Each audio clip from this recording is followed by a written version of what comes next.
Hello everybody. Hello, today we are looking at Cornwall. This is quite an apt game for us today because we've just come back from holiday from Cornwall, where we played Cornwall. In Cornwall. Yeah, stop saying Cornwall. Stop saying Cornwall. This is a 2 to 4 player game by Schmidt. What's it called? It's called Cornwall. Oh yeah, forgot. I think. It's a good little tile laying game and area majority. It's quite similar to Carcassonne. It is very similar. Yeah, but it's got a bit of a twist to it. Yeah. Being Cornwall. Yeah, obviously. Oh, well, One more time. I had to say it one more time. I mean, it is very similar to Carcassonne. I nearly said Cornwall then. It is very similar to Carcassonne, but it's based in the UK. The main difference, really, apart from the slight different ways that it plays, but it's very similar. The main difference is that it plays with kind of like 3-part hexes. So it's 3 hexes kind of joined together. And when you lay a tile, instead of it just being one side adjacent to another side that matches, you have to do 2 sides, so 2 of the hexes have to kind of match with 2 of the other hexes already down on the board. And in Carcassonne it's mainly grass, isn't it? Yeah, true, yeah. With the odd road or whatever. Yeah. But there is 5 different types of landscape you have to match up. There's village, mountain, meadow, forest and swamp. Correct. And so you have to match at least one. All the others don't have to match. You have to match at least one, but 2 edges have to touch, which is quite a tricksy thing. Yeah. So the way that the game plays basically is, you have a big pile of shuffled tiles that are face down, and then there's one big start tile, which is actually 5. It's got one of each of the types of land on it, right in the middle of the board. And then you take one tile and you kind of look at it and place it down, as I say, so that at least one terrain type matches, but 2 edges touch. So you have to make sure 2 edges touch, but one type matches, the other doesn't have to match.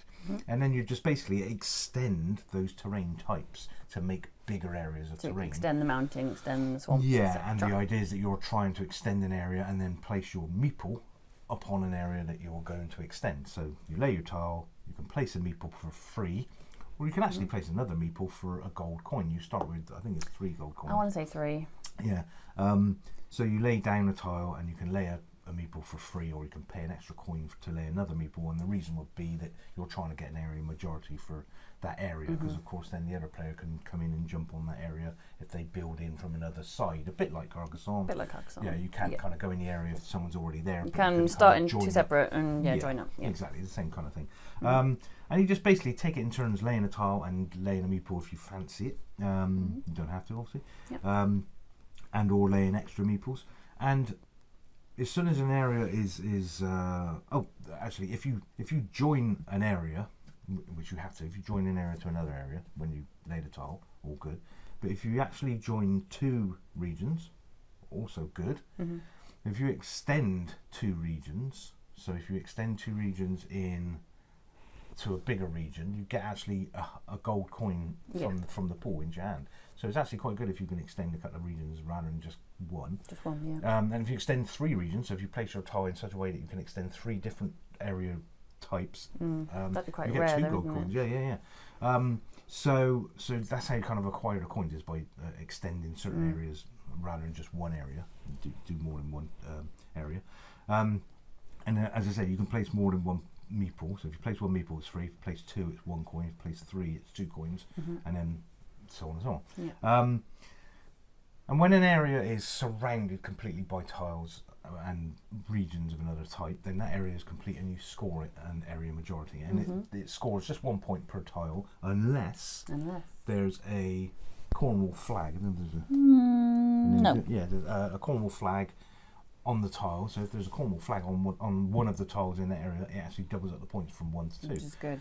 And it also means that if there's a second person in a normal area, so a 0 flag area, if the second person is in there, if they creep in there, it's still area majority. Second place doesn't get anything. But if there's a flag in the area, the second place would get some points. So in a mountain, it's kind of in a mountain, a meadow, and a forest area with a flag, the majority gets 2 points and the second place gets 1 point. Per so tile. That's half, per tile. Per hex. But if it's a village extended, so villages would be then 3 points for the winner and 1 point for the second place. So that's a little bit different. So if you extend a village and you have a flag in it, that's quite a good one to get area majority, because you get 3 points for every tile. and then the second place would get a point if they were in there. Yeah. Swamps are slightly different. They're a bit like the farmers in Carcassonne, where you lie them down and you don't get them till the end. Yeah. Swamps are only scored at the end of the game. You get, again, 2 points per tile, and second place gets 1. But yeah, you can get the meeples back. When you surround an area of the other types and it scores, the meeples come off and they actually go round and back into your hand. This is quite sweet. They go to a pub.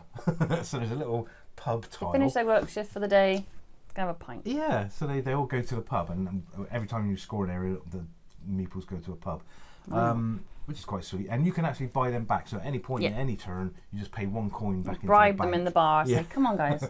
And all those on the pub come back into your hand. So that's quite a nice thing. Yeah. You know, you have to buy them back. And there's a little tile as the pub. Yeah. They sit in.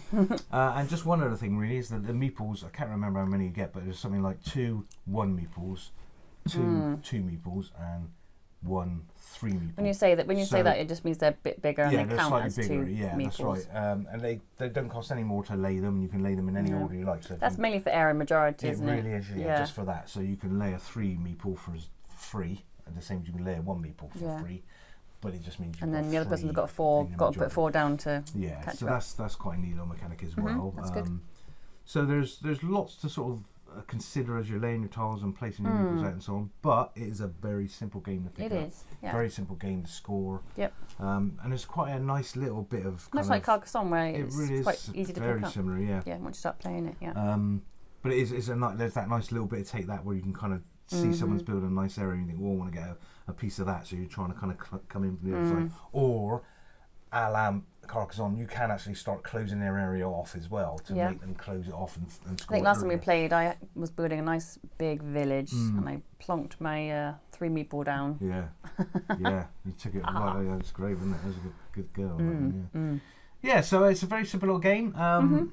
Nice twist on Carcassonne as well, really, because it's the British version and there's a pub in it. Yeah, I mean, with the come hexes on. as well around in the square. Yeah, and it's the different landscapes rather than just like the farms just and the farms and roads. the buildings. Yeah. Yeah, definitely. So I think it's a really nice little alternative to Carcassonne. Yeah. So scoring wise, then. You go first. I mean, it's on a par with Carcassonne. It's not sort of one of the games that you definitely get out time and time again, but it's a nice simple game to play with sort of not much time requirement. I can't remember how long it took actually. What did it say? 30 minutes. 30 minutes. Yeah, I can see that. Yeah, it was about that. And we played it a couple of times in a row. I think when we played it down in Cornwall recently. So it is the sort of game you do want to kind of play again. Okay, we've not discussed the scores. No, we've not discussed the scores. So I'll go for 7.5 on this one. Okay. Yeah. That's funny. I was thinking 7. Oh, there you go then. Well, so there you are. 14.5 is not a bad score at all. No. Because it is, a very simple game. Yeah. So which is good. Yeah. It's not. For me as well. It's not very taxing, but it is satisfying. It's not kind of. Yes. It's not boring to play because it's simple. Yep. It is satisfying, and you get some nice little decisions and so on. And then there are some kind of surprises in the scoring at the end as well, aren't there? When you're kind of counting up the swamps and you think, ooh. Yeah. And it's got a pub in it, so. It's actually, there was one thing I forgot to say. You get little houses, don't you? Little houses. When you draw a tile with a house on, you place that, and you score 3 points for that as well every time. Oh yeah. You know, your little house, a little cottage. Kind of forgot about that. Yeah. So basically, you've got these little kind of cardboard cottages that you kind of build, put them on the tiles. That's quite cute as well. Another little sort of thematic thing. A little twist. That's just a luck thing, though, of course, because when you draw the tiles, you've got a cottage on it. You think, 3 points. That's just kind of random. But yeah, nice game. So 14.5 for Cornwall. Yeah, very nice. We love Cornwall. It's always going to be in our hearts, isn't it? All Cornwall. We're going to have to do a theme played in top 10 and that. You know, games that you've played in the area that it was built. So like Cornwall in Cornwall, Roma in Rome. Carcassonne. Oh yeah, almost forgot about that. That might be it. Might have to go to Egypt and play some. Play Luxor or something. Yeah. Good point, actually. I have to have a look around and see where we can go. Could we go to Tikal? Yeah. Not keen. Let's not go to Tikal. No. We could go to Corinth and play Corinth. It's true. Yeah, Greece. Yeah, right. Anyway, we're dreaming now. So, we'll have to do that anyway. Top 10 of places we've been and played games. Or that we'd like to go and play there. Let's do that, yeah. It'd be cheaper. Might be cheaper. Brilliant. Okay, guys. Well, thanks for watching this one. Hopefully, this has encouraged you to go to Cornwall. I mean, play Cornwall. I mean, go to Do Cornwall. both. Yeah. Play Cornwall in Cornwall. Definitely.